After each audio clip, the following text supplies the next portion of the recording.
Сәлем қыздар, бүгін сіздермен имбирный печенье дайындайтын боламыз. Каналыма тіркеліп подписация етуді ұмытпаңыздар. Керек заттардың грамын описаниеда қалдыратын боламын.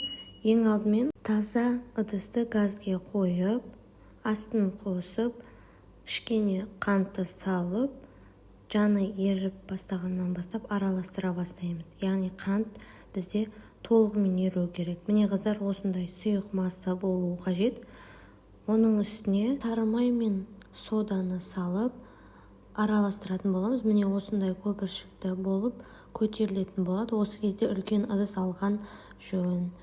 Суығаннан кейін массамызға бір жұмыртқаны салып араластырамыз.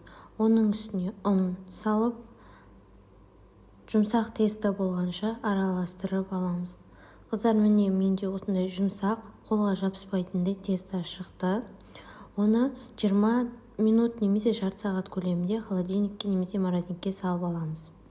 Одан кейін дайын болған тестамызды жайып, яғни егер тестоны тонкий қылып жаятын болсаңыздар, қаттылау болып шығады печенье, ал қалыңырақ қылып жаятын болсаңыздар, печенье жұмсағырақ болады.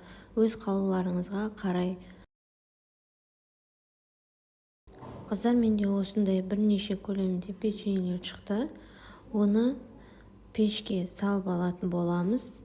180 градуста қыздырылған 20 минут немесе 30 минут көлемде пісіріп аламыз.